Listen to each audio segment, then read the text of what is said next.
have four amazing people here. Well, they're going to introduce themselves in a minute. But yeah, just at a high level, the goal for tonight's discussion is to kind of just have an open conversation about what it's like working in corporate America as from Orthodox Jew, with the kind of perspective of career advancement and growth and kind of the full picture of, from start to finish. Before I hand it off to them, I'll introduce myself. I'm Shmuel Rosansky. I think you may have seen me on the Slack group. I work at Google. I'm a tech lead on different Android apps at Google. And with that, I'm going to hand it off to Moshe, and we'll go alphabetical through this list. Thanks, Shmuel. So my name is Moshe Kolodny. I'm currently a senior software engineer at Bloomberg. I used to be on the same team as Shmuel many, many moons ago. And yeah, so I've been in corporate America for quite a number of years at this point.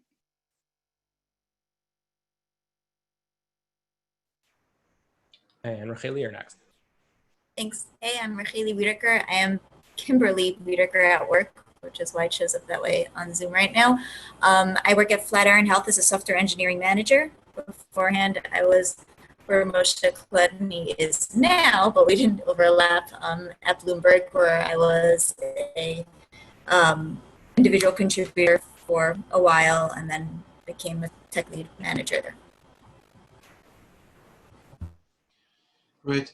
So I'm Rafael Huisman. I'm currently the CTO of Overpass. We are a web-based telephony company. We provide software for businesses to reach out to their consumers. We built up a team of 30 technical people in our team, and we're still small enough to have the atmosphere of a startup, but we're big enough to have the challenges of corporate America. Cool. And wrapping up with Tzvi. Hi, Tzvi Friedman here. So I am my official title is Associate Director at Northwestern Mutual. I joined 4 years ago when the company was just acquired. It was a company called Limvest, as an individual contributor. And in the past 4 years, I've become first an engineering manager of, or a tech lead, and then an engineering manager of 2 teams, and now with 3 teams kind of reporting to me. Wow, awesome. Yeah, so a great range of perspectives over here from a number of different companies. So we're going to start off with a question that was submitted by our viewers. Is corporate America boring? Okay, is corporate America boring? I'm going to open the field. Anyone want to take that question? Define boring. Take it away. So I think a very big part of it is perspective. Why are you in the workplace? What are you trying to accomplish? The first thing that I would say in any job, whether it's as a startup or at a big corporation, is you need to have a goal. You need to have a reason why you're there, and you have to have something you want to accomplish. That might be personal growth. That might be because you want to have an impact on the world. It might be anything that you care about. But the point of it is you need to have a goal while you're there, and the moment you have a reason why you're spending your time doing whatever you're doing, that by itself is going to take away any kind of notion of it being boring. So it's a lot about you finding that why. Yes, and there's always going to be outside variables that are parameters that are going to impact how you feel about things, but we have learned over and over again, we can't change anyone else. We can't change the people around us. We can only change ourselves. And the biggest gift we can give ourselves is to always find personal gifts to getting out of different situations. So you might have a boss that might be really strict about, you coming late, but that might be a gift because I can become more disciplined based on that. There's always a gift you can get out of it, and it's in the end always about your perspective, indeed.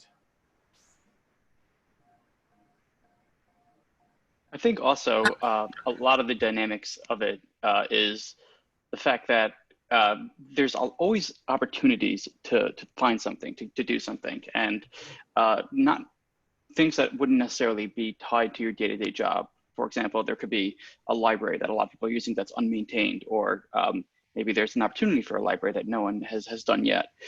Finding these opportunities and kind of running with them, being the champion of it, also is opens you up to a lot more than the traditional narrow role that most people associate with having a corporate-y job in corporate America.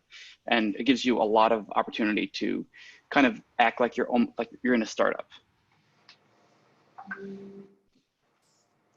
I also think some of the impression about corporate America being boring is because in corporate America, a lot of people have very specialized jobs.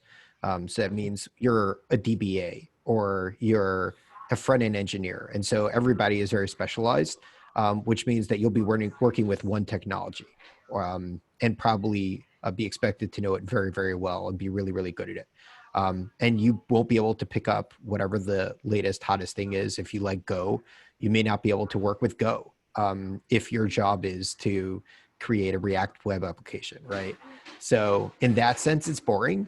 But then again, you also have the ability to kind of branch out within that specialization and become that expert. So it could be more boring, but it could also give you the opportunity to really, really grow within that field.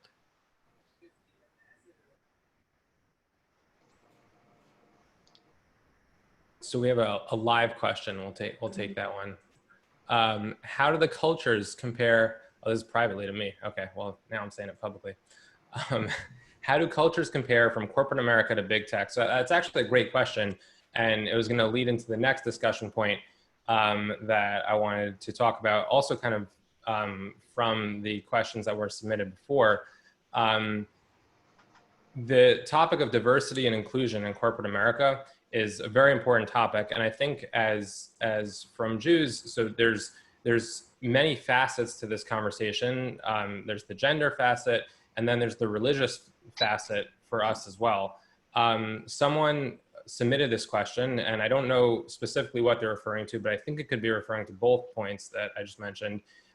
They asked, I'm currently looking for a job, but my opportunities are very narrow because I'm sticking to firm companies only where I'm comfortable.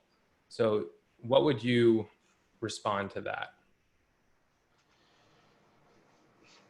I actually had a scenario like that about a year ago, where I had someone that he came for an interview, and I gave him a job offer, and then he declined the job offer because there were different genders in the office.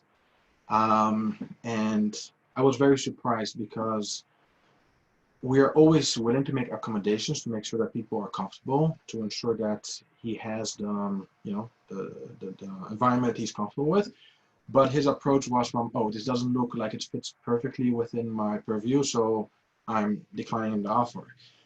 What I would have expected him to come back with is from, okay, I would love the job, but these are important factors in me taking their job. So there's obviously going to be more opportunities if you're willing to, broaden your perspective in terms of what companies you can work with. But one thing I don't want people to discount is the flexibility that companies often offer. A lot of companies are very respectful, and not every company is always going to be some, rotten eggs out there. But most companies I have interacted with are extremely respectful of your religion and of your needs in terms of whether it's not shaking hands, whether it's not participating in certain type of events or anything like that. So I think that is something, again, that comes down to perspective and being willing to communicate what your needs are.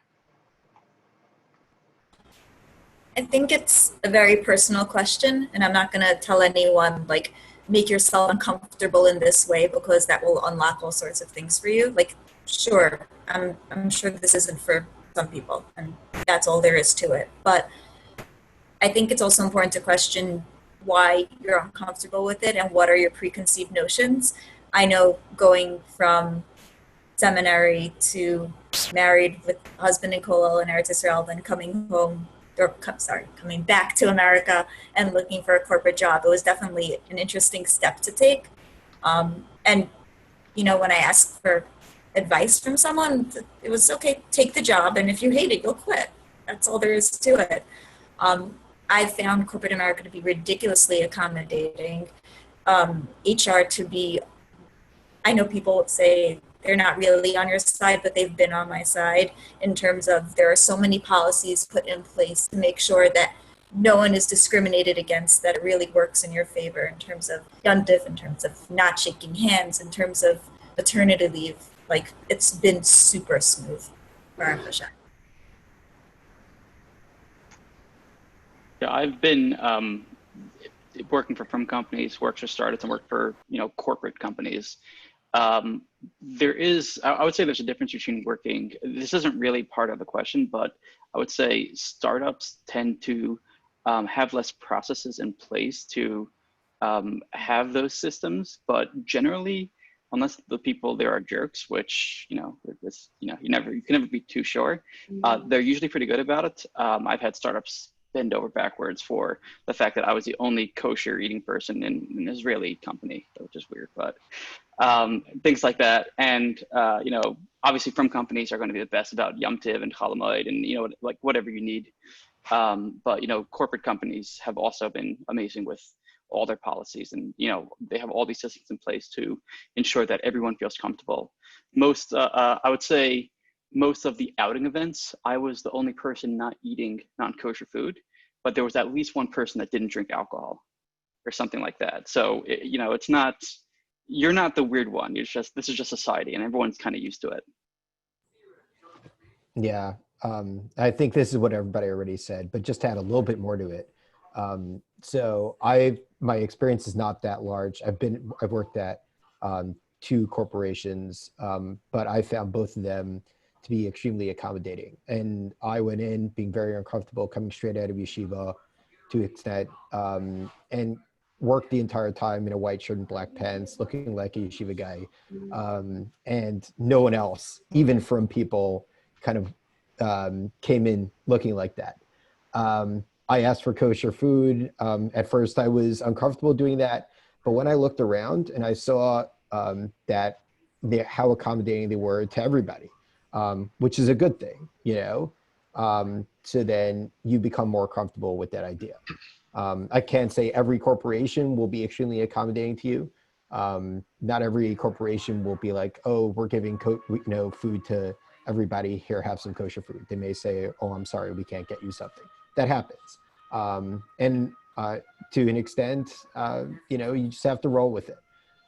But there is, an element to looking around and seeing how accommodating they are to the rest of the workforce and to all the different viewpoints there are, whether they're, not drinking alcohol because they're Muslim, whether they're, women or minorities, etc.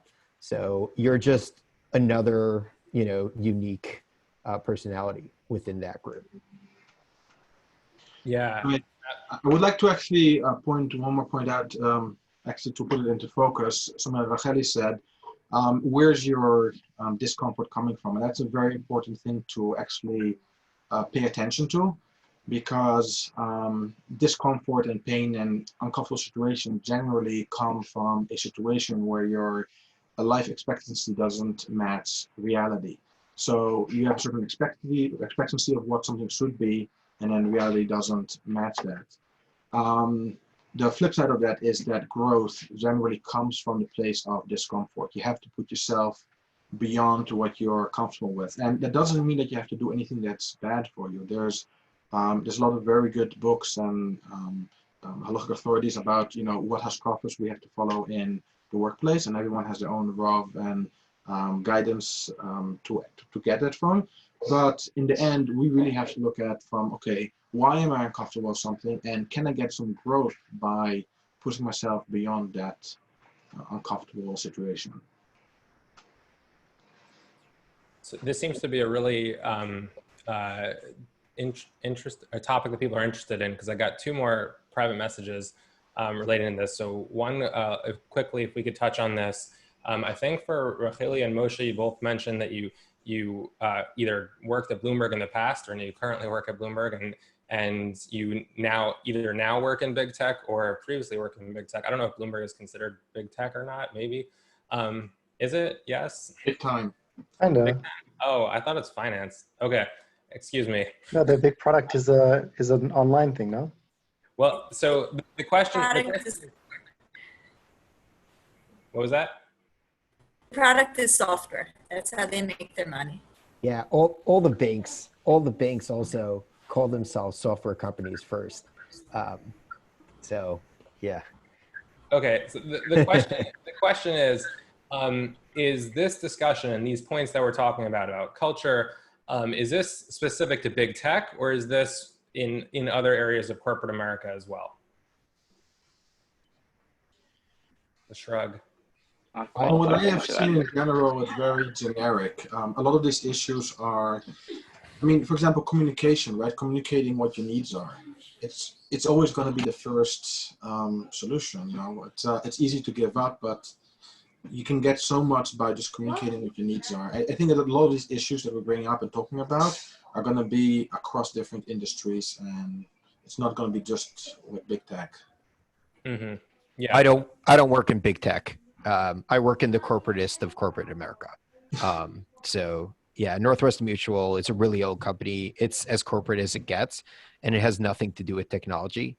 And I can say that they're extremely accommodating when they see that you're different and that you make those differences apparent. If you act like it doesn't matter, they will also, feed into that and say, oh, it doesn't matter.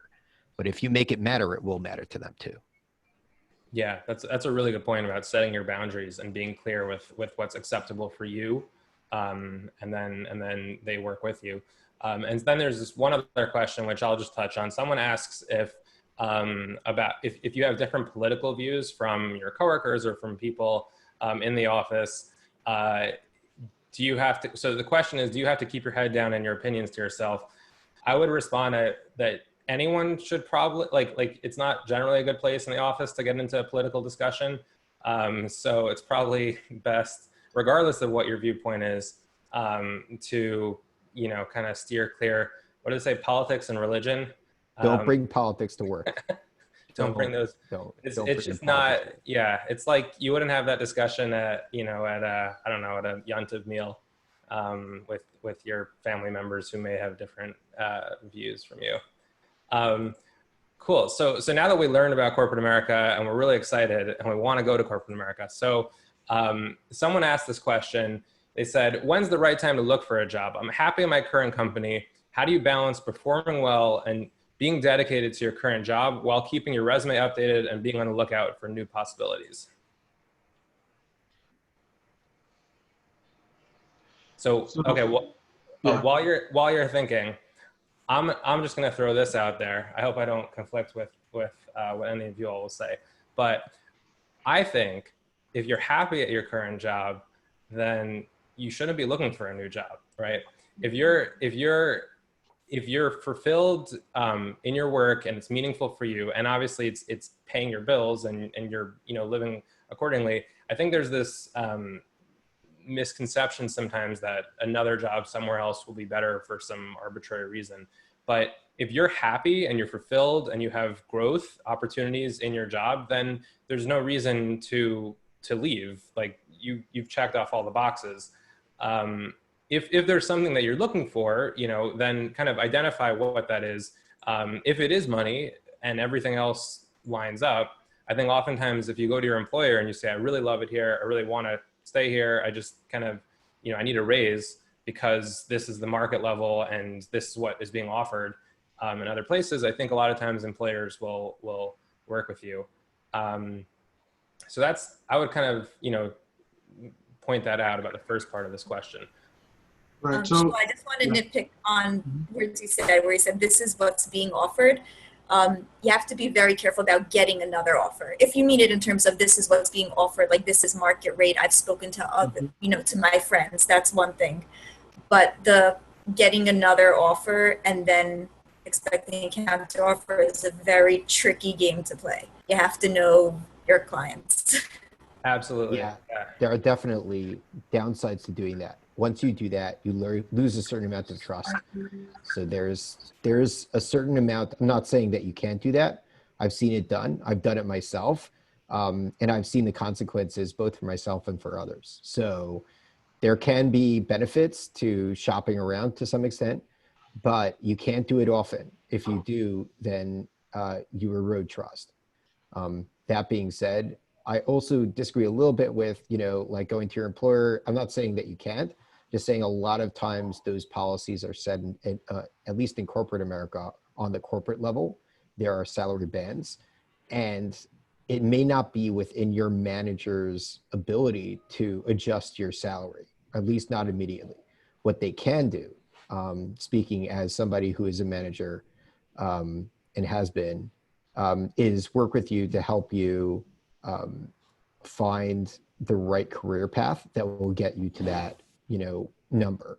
And often that's the best thing for you anyway, because it'll help you grow both within your salary range, but also individually. Yeah, so there's a few different topics that we're talking here about. So first of all, regarding job skippers, personally, I have a policy that I don't hire any job skippers. I'm just not interested.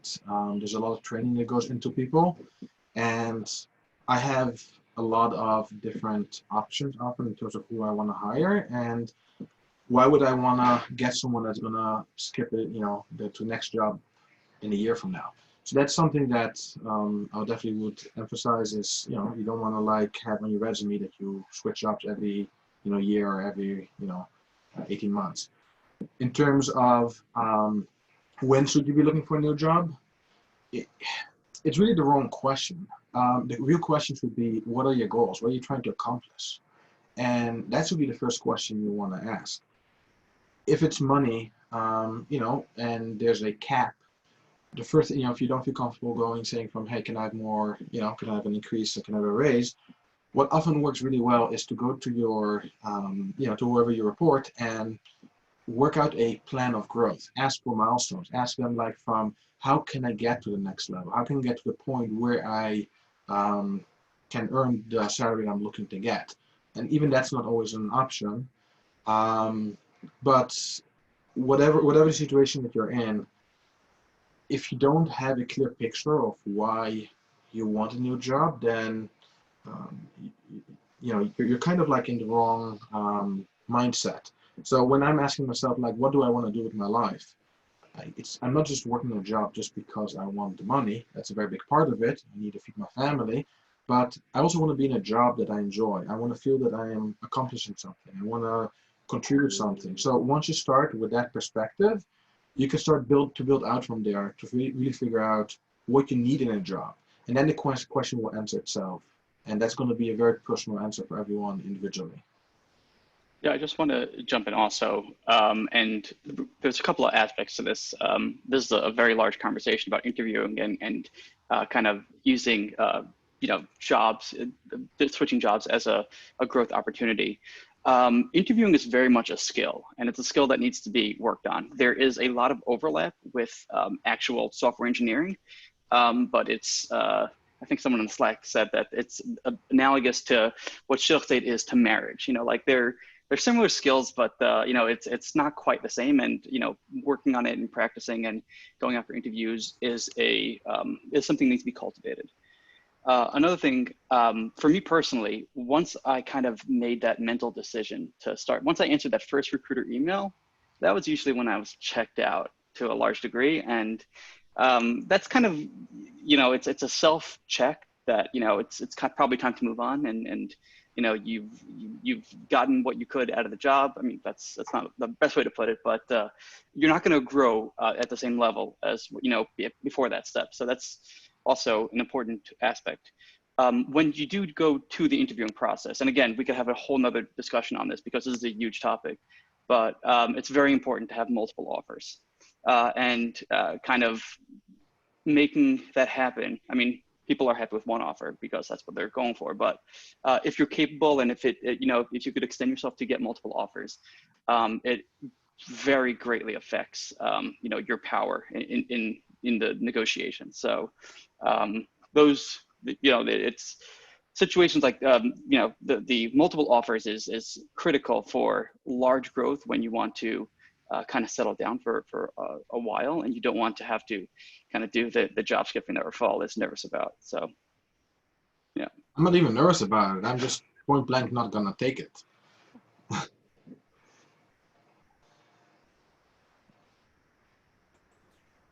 So we have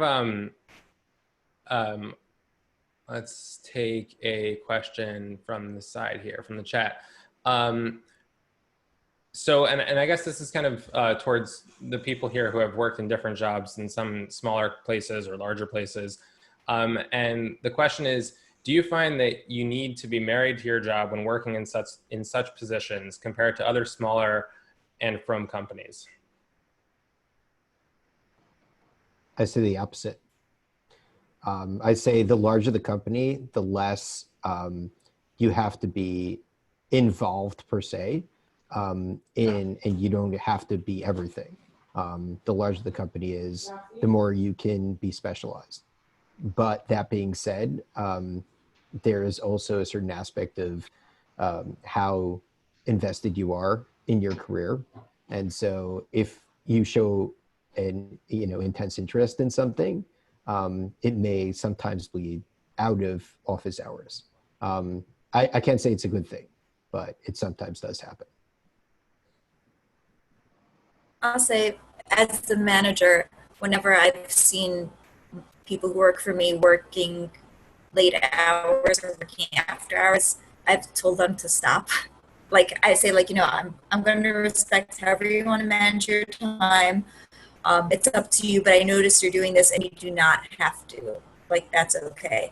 I've spent parts of my years as an engineer doing some work, like after time, like reading stuff, and most of my time checking out after work. Like, there's a reason I didn't go into education. I didn't want to do homework. Like, this is something that I want to do at work. And I find that your passion can happen at work and you can leave it there too. It's funny you mention education, because I feel bad sometimes, like my wife is grading tests or something in the other room, and I'm done with work. But yeah, and I totally, here's that. Yeah, it's actually interesting. My first job out of college was at a startup, and I remember this vividly. It was one of the reasons why I quit that startup, was because I left at 5 p.m. one day, which I know is a shocker. And I passed by he was like the COO or something, C something on the way out. And I said to him, like, have a good night, because I was leaving and that's the polite thing to do. And he went over to my manager and he's like, why is Shmuel leaving so early? Like what's going on? And I got a talking to from my manager the next day. And mind you, I got in at 8 a.m. I was there for, the full day doing plenty of work, good work. And I was just so taken aback that there was, this kind of just like hovering mentality of when I was coming and going, and contrasting that. So that company had 12 employees at the time, contrasting that to, Google, 200,000 or so, or whatever the number is now.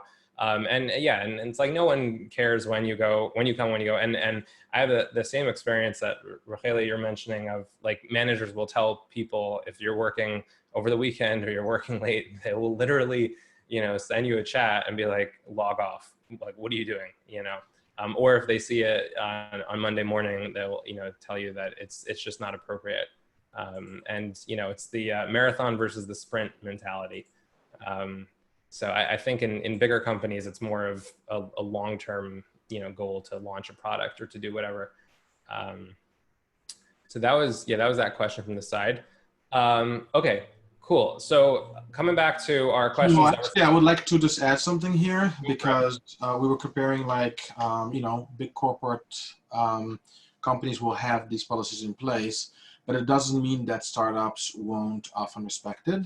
The traditional picture of a startup is often like from, you got to work crazy hours, just you won't have private life. But I know many startups that actually have learned from other people's mistakes and have realized how important it is to give people a good work-life balance. And from day one, that's something that we sold as part of our interview process, because an interview process is not just about me wanting to hire you, it's also about you checking out the company and knowing that you want to work there. And it's something that we make very clear, that work-life balance is extremely important. And for me to have to call someone at home, it has to be a real emergency, not a self-made emergency. And I can count on one hand the times I've done that in 5 years. So I think there's a lot of startups that will also respect it nowadays. Yeah, so I'm just gonna wrap this up with our final two questions. And anyone who's submitted questions in the chat, please ask them during the breakout rooms. I'm sorry, I can't go through all of them, but please, they're really good questions. So we have two final questions, both on the topic of skills and knowledge. And if I could have two of you answer the first question and then two of you answer the second question, and then maybe that'll help us keep, I'm not a good timekeeper, I apologize. So the first question is, what skills and knowledge do you need at your current job? And then the second question is about getting promoted on the job, how to become a senior developer, and how to go from senior to the next level. So maybe if we could have Moshe and Refoel talk about the first one, and then Rachelli and Tzvi, our two managers, talk about the second one. So the first question again, what skills and knowledge do you need, did you need to get your current job? And kind of what helped you to get where you are today? Yeah, sure. So the skills and knowledge required, it's less the skill and more the passion to learn and to grow.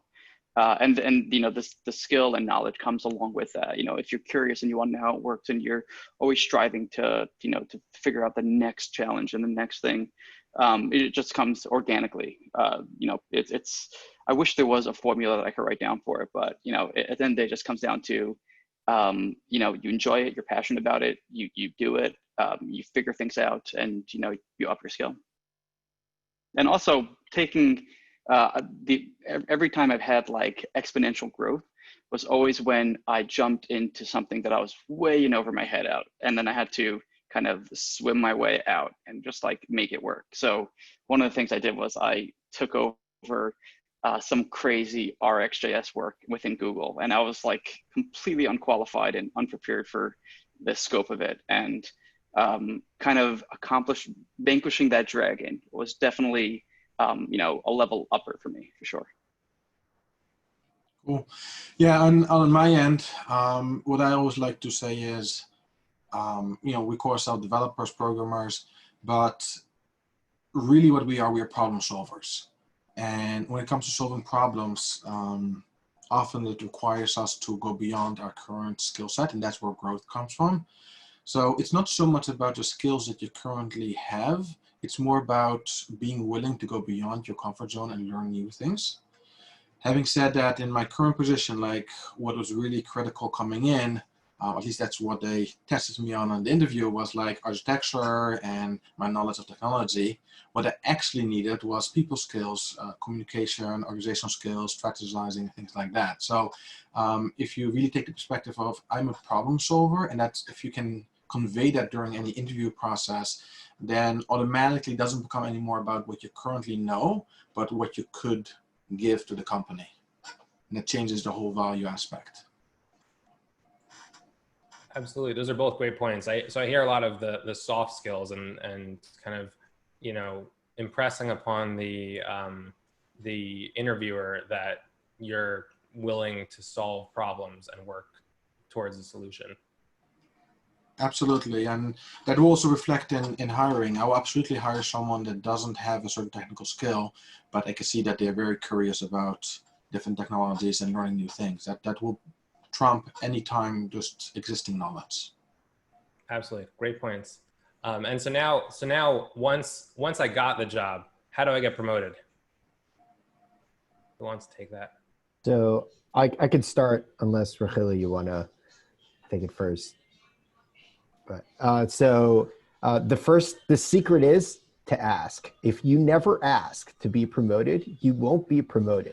And I've seen that before many times where somebody is really good, but because you're even at a big company, you're not going to be promoted unless you ask for it. So that's secret number one. Secret number two is make your manager's life easier. And look for opportunities. And that's talking as a manager here. So none of my employees are on. I didn't see any anyway.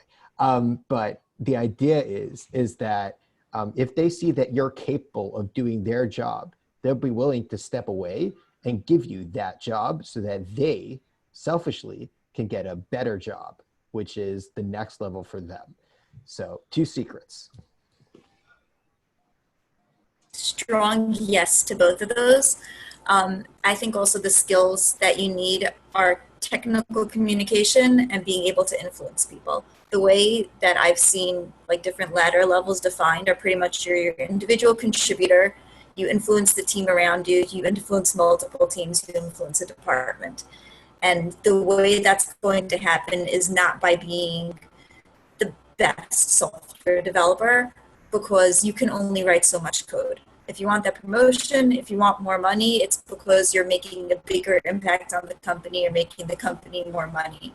So you have to figure out how to talk about the ideas you have and the things that you think need to get done, and figure out all those soft people skills about how to get people to want to do your idea. And once you start showing that kind of impact, that's how you get more influence and more money. I love that you use the word impact, because that's really what it is. What kind of impact do you make? It sounds like you all have read the Google ladder. we literally describe it. Well, we use the word impact a lot because we like that word. But Rachelli, like you're mentioning about influence and kind of an entry-level employee is expected to complete their tasks, and then kind of, so that's level 3. Level 4 is expected to kind of, influence team decisions, and then 5 would be, larger org and et cetera. Yeah, and it's not always the strongest programmer who meets those higher bars, because yeah, it's a lot about influence and impact outside of yourself. Yeah, this was a great discussion. I know I had a fun time leading this. I hope everyone else enjoyed this and found this useful.